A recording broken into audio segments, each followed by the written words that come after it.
Audio 4 the creation of the universe में जी गैमो ने उल्लेख किया है कि खरबों वर्ष पूर्व ब्रह्मांड में भौतिक पदार्थ ही संपीड़ित अवस्था में था और उसका निरंतर क्रमशः विकास हो रहा है।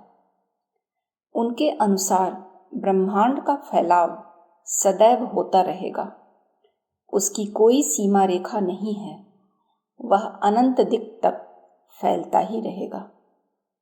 द थ्योरीज ऑफ कॉस्मोलॉजी लेख में एच ब्रॉन्डी ने उल्लेख किया है कि एक ओर तो गैलेक्सियां एक दूसरे से दूर हटती जा रही हैं और अंत में अदृश्य होती जा रही हैं, दूसरी ओर भौतिक पदार्थ की निरंतर रचना हो रही है, जिससे नई गैलेक्सियों का निर्माण भी हो रहा है। इस कारण ब्रह्मांड में भौतिक पदार्थ का अस्तित्व सदा बना रहेगा। ब्रोंडी महोदय ने गैलेक्सियों की तुलना मनुष्यों एवं जीवधारियों से की है। जिस प्रकार कुछ व्यक्ति मरते हैं और अन्य नए जन्म लेते हैं, उसी प्रकार ब्रह्मांड में कुछ आकाश गंगाएं, गैलेक्सियां दूर जाते जाते अदृश्य हो जाती हैं और उसके स्थान पर नई गैलेक्सियों की उत्पत्ति होती रहती है।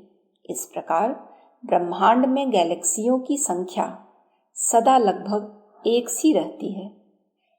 D.W. स्कियामा ने भी अपने इवोल्यूशनरी प्रोसेस इन कॉस्मोलॉजी नामक लेख में इसी तथ्य का समर्थन करते हुए कहा है कि ब्रह्मांड में गैलेक्सियां पहले भी विद्यमान थीं और भविष्य में भी बनी रहेंगी। ब्रह्मांड कभी भी गैलेक्सियों से रिक्त नहीं होगा। कुछ वैज्ञानिकों का मत है कि हमारे विश्व ब्रह्मांड के अतिरिक्त एक और भी जगत है जो भौतिक पदार्थों के विपरीत तत्वों से बना हुआ है। भौतिक तत्वों से विनिर्मित अपने जगत को कॉस्मोस कहा जाता है तथा विपरीत तत्वों या प्रति पदार्थ से बने जगत को एंटी कॉस्मोस नाम दिया गया है। काल गणना के सामान्य मापदंड 4 हैं: दिन, सप्ताह, मास एवं वर्ष। दिन गणना सूर्यास्त तक के काल से की जाती है। सप्ताह की काल गणना सूर्य का परिभ्रमण करने वाले ग्रहों से संबंधित है। मास चंद्र द्वारा पृथ्वी की एक परिक्रमा का काल है। वर्ष सूर्य की पृथ्वी द्वारा परिक्रमा का समय है। प्रकाश पिंडों को मोटे तौर पर 4 वर्गों में विभाजित किया जा सकता है। एक सूर्य जिसका प्रकाश इतना तीव्र है कि उसकी उपस्थिति में अन्य प्रकाश पिंड दिखाई नहीं पड़ते। पृथ्वी के जितने भाग पर सूर्य का प्रकाश जितने समय तक रहता है, उसे दिन कहा जाता है। पृथ्वी के ध्रुवों पर प्रायः 6 महीने के दिन रात होते हैं। पृथ्वी की आकृति गोलाकार होने से उसका लगभग आधा भाग ही हर समय सूर्य के सामने रह पाता है। उसी भाग में दिन और शेष में रात्रि रहती है। भूमध्य रेखीय देशों में दिन रात बराबर होते हैं। चूंकि पृथ्वी 24 घंटे में अपनी कक्षा पर परिभ्रमण कर लेती है, इसलिए प्रायः दिन रात 24 घंटे का होता है। सूर्य के अतिरिक्त अन्य प्रकाश पिंड रात्रि के समय ही दिखाई पड़ते हैं। रात्रि में दिखाई पड़ने वाले ज्योतिपिंडों में सबसे निकटवर्ती होने के कारण सबसे बड़ा चंद्रमा मालूम होता है। अन्य तारों को एवं तारा गुच्छों को 2 वर्गों में रखा जा सकता है। एक तो वे तारे जो टिमटिमाते हैं, दूसरे वे जो नहीं टिमटिमाते हैं। वस्तुतः वे तारे टिमटिमाते दिखाई पड़ते हैं जो सूर्य के परितः परिभ्रमण करते रहते हैं, परिभ्रमण नहीं करते। ये तारे सूर्य से छोटे एवं कम प्रकाशवान नहीं है, वरन अनेक गुना बड़े एवं प्रकाशयुक्त हैं, परंतु सूर्य की अपेक्षा पृथ्वी से अत्यधिक दूरी पर आकाश में अवस्थित होने के कारण छोटे दिखाई देते हैं। आकाश में पृथ्वी जिस मार्ग से सूर्य के चारों ओर घूमती है उसे 12 भागों में बांटा गया है। एक भाग को एक राशि के नाम से संबोधित किया जाता है। एक माह में पृथ्वी जितनी दूर घूम जाती है वह राशि कहलाती है। इस क्षेत्र में आने वाले विशिष्ट तारागुच्छों को 12 विभिन्न नाम दिए गए हैं। वे हैं मेष, वृष, मिथुन, कर्क, सिंह, कन्या, तुला, वृश्चिक, धनु, मकर, कुंभ, मीन। चंद्रमा प्रतिदिन आकाश में जितना मार्ग तय करता दिखाई देता है उतने को नक्षत्र कहते हैं।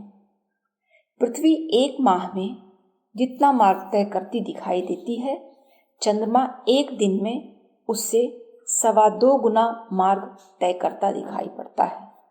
नक्षत्रों की संख्या 27 है। सृष्टि के सृजन और उसके अंत तक के विनाश का यह संक्षिप्त परिचय है। अभी अपना ब्रह्मांड किशोरावस्था में चल रहा है। यौवन और प्रौढ़ता तक पहुँचते पहुँचते उसमें और भी अधिक वृद्धि होगी और परिपक्वता बढ़ेगी।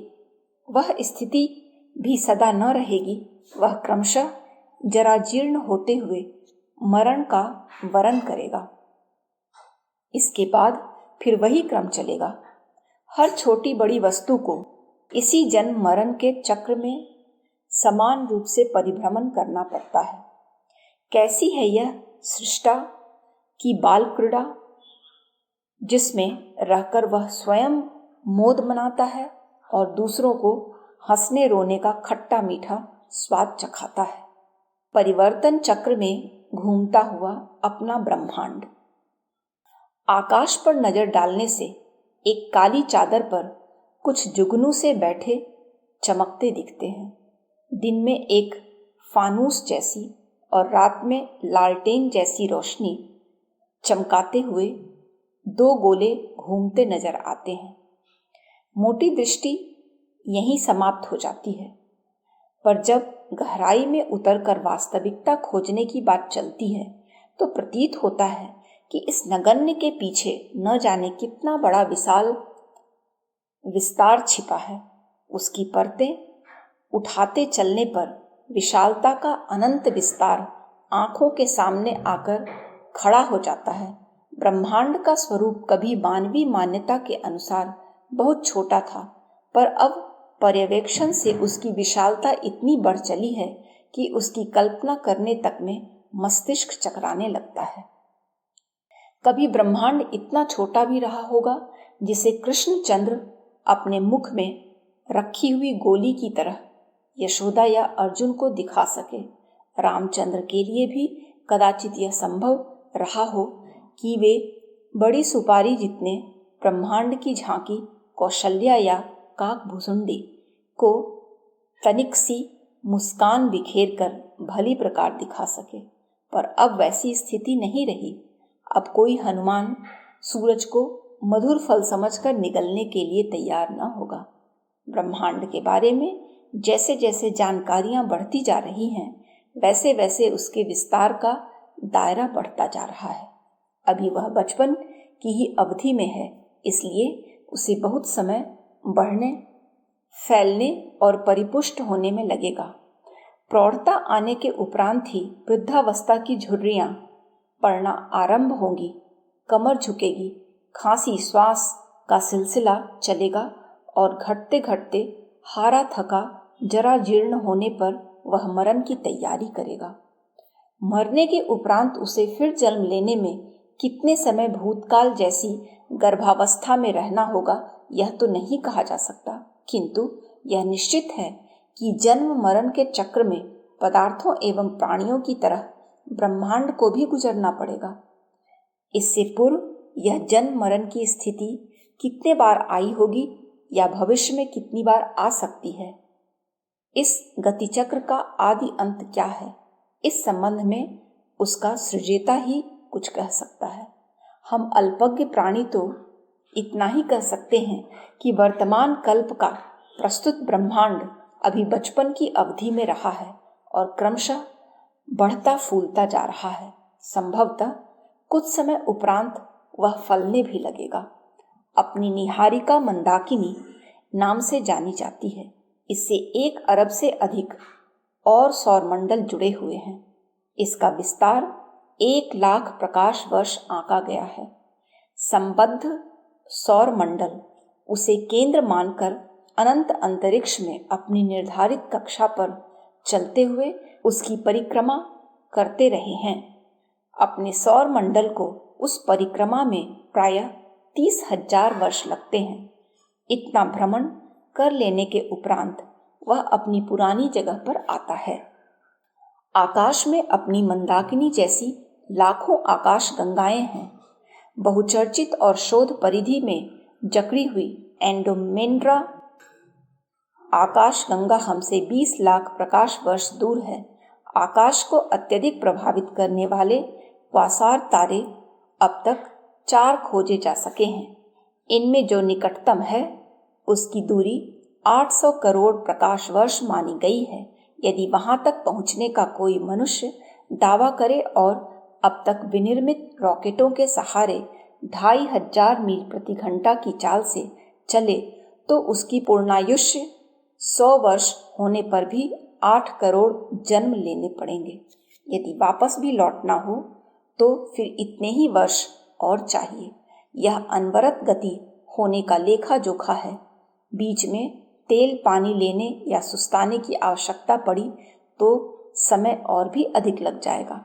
अपनी मंदाकिनी से निकटवर्ती दूसरी आकाशगंगा देवयानी एंडोमेंड्रा अधिक चमकीली और बड़ी होने के कारण आसानी से देखी जानी जाती है।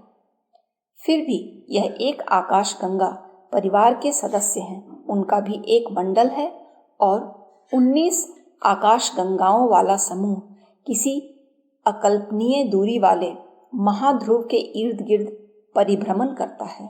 यह भ्रमण पथ 35 लाख प्रकाश वर्ष का है। अब तक के खगोल पर्यवेक्षणों से 100 अरब आकाश गंगाओं का अस्तित्व खोजा गया है।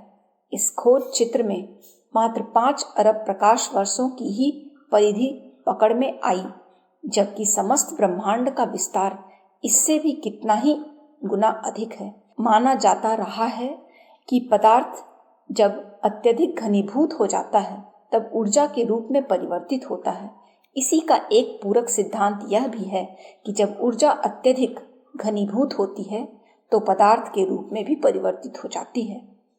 आत्यंतिक तापमान 100 करोड़ अंश माना गया है। जब भी इतनी स्थिति पहुंचती होगी तो उसे ठंडा करने की परिणति पदार्थ रूप में होने लगती है।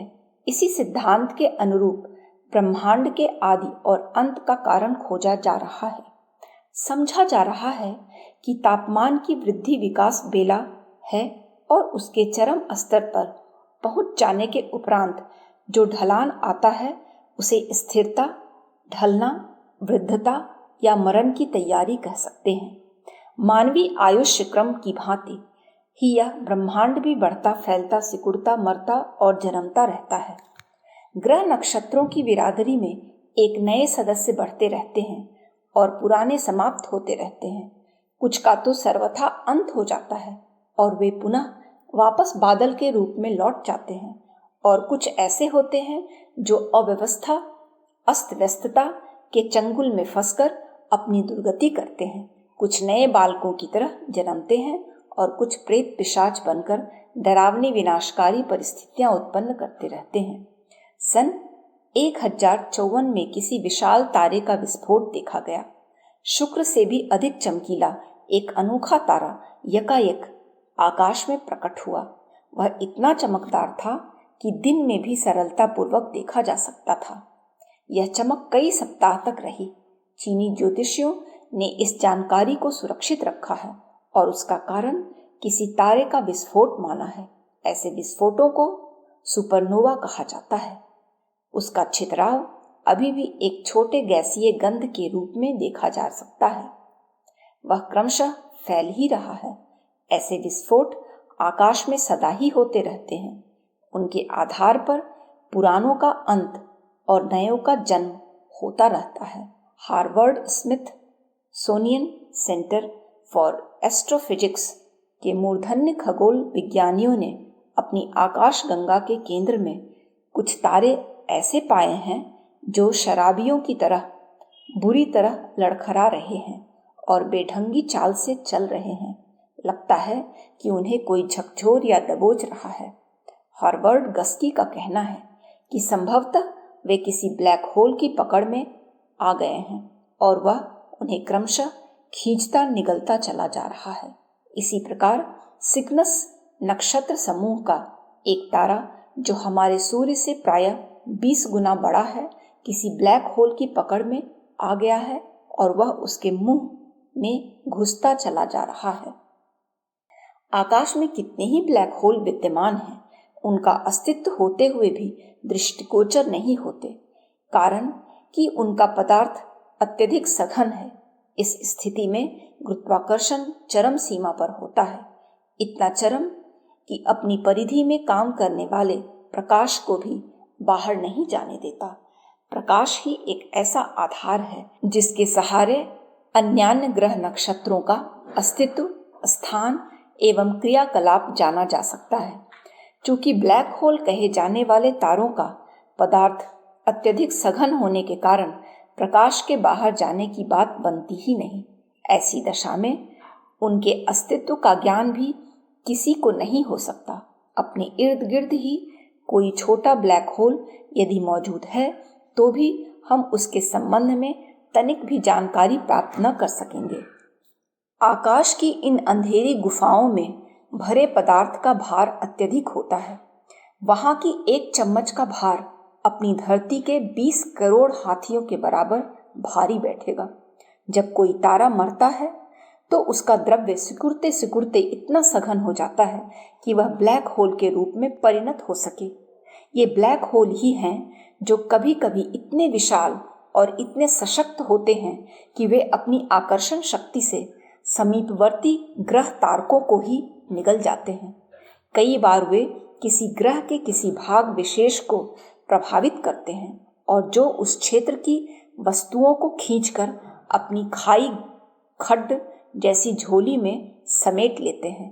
अपनी धरती पर बरमुडा क्षेत्र में एक ऐसा ही ब्लैक होल काम करता पाया गया है जो इस क्षेत्र से निकलने वाले कितने ही वायुयानों जलयानों को निगल चुका है। प्रस्तुत ब्रह्मांड की विशालता और विचित्रता का इस छोटी जानकारी के साथ ही अंत ही नहीं हो जाता, वरन संभावनाएं इतनी अधिक हैं जिनका अनुमान लगाने तक में मानवीय बुद्धि मापने को असमर्थ दिखती है। विज्ञात सृष्टि के आरंभ में जिस गैस बादल के विस्फोट की चर्चा इन पंक्तियों में हुई है, ठीक उसके समतुल्य एक दूसरा भी ठीक वैसा ही एक अपरिचित गैस बादल इस विनिर्मित ब्रह्मांड के इर्द गिर्द भ्रमण करता पाया गया है। अनुमान यह लगाया जा रहा है कि वह भी किसी दिन अपना विकास विस्तार इसी प्रकार करेगा जैसा कि अपने इस विज्ञात मेघ ने किसी समय किया था। यदि वैसा हुआ तो उससे नई समस्याओं का जन्म होगा।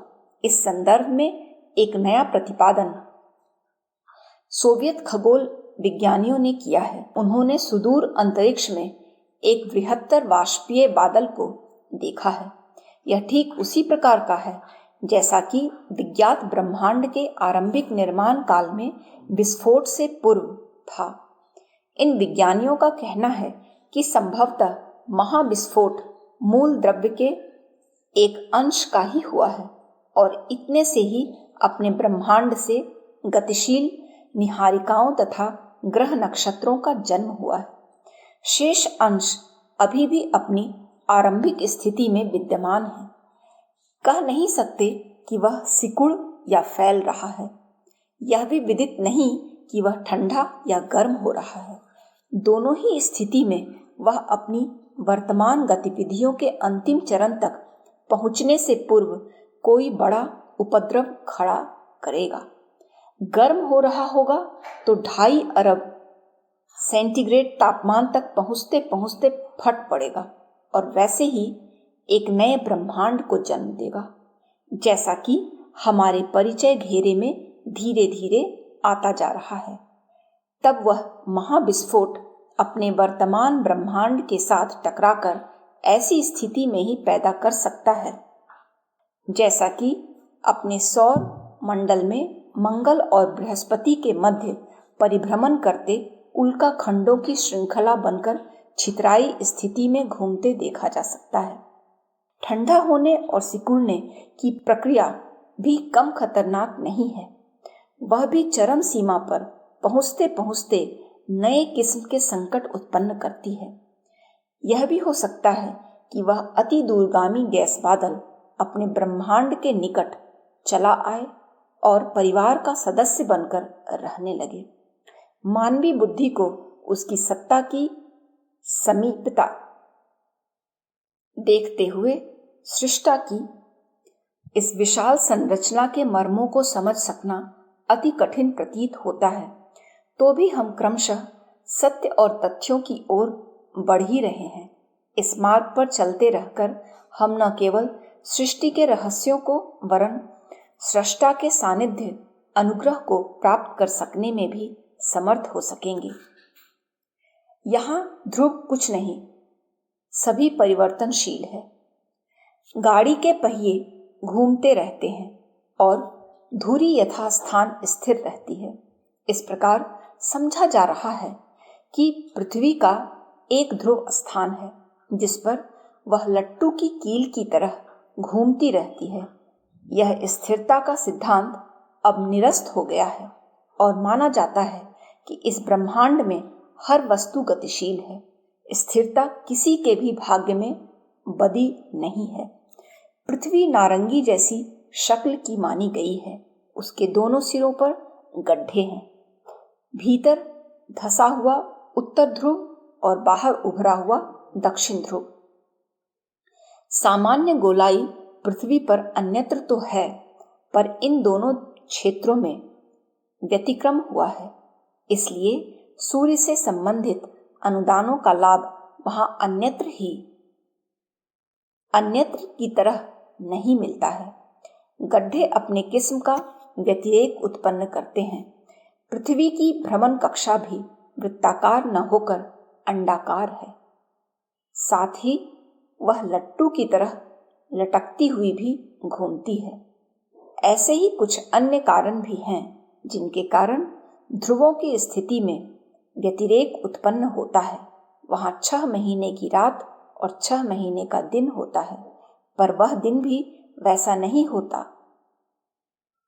वैसा नहीं जैसा कि हम अपने यहाँ देखते हैं। इसी प्रकार वहां रात भी वैसी नहीं होती जैसी अन्यत्र होती है। यह व्यतिरेक ध्रुवों की अपनी भिन्नता, विचित्रता के कारण है। व्यक्ति हो या ग्रह नक्षत्र अथवा धरातल का कोई भाग या खंड सामान्य से असामान्य की स्थिति में रहेगा। उसे असाधारण परिस्थितियों में भी रहना होगा। उत्तरी और दक्षिणी ध्रुवों की परिस्थितियां धरातल के अन्य स्थानों से इसी कारण भिन्न हैं। वहां और भी कितने ही आश्चर्यजनक दृश्य एवं तथ्य दृष्टिगोचर होते हैं।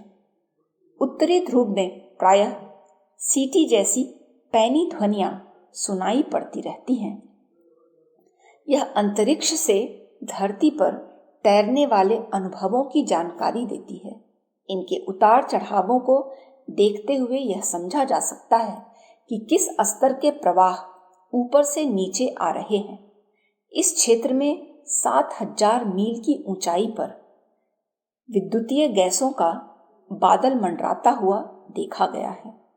समझा जाता है कि वह छलनी का काम देता है। सौर उन्हीं ऊर्जाओं को धरती पर उतरने देता है जो उसके काम की है। उत्तरी ध्रुव की धरती भीतर की ओर धंसी है। इसकी गहराई 14,000 फुट है।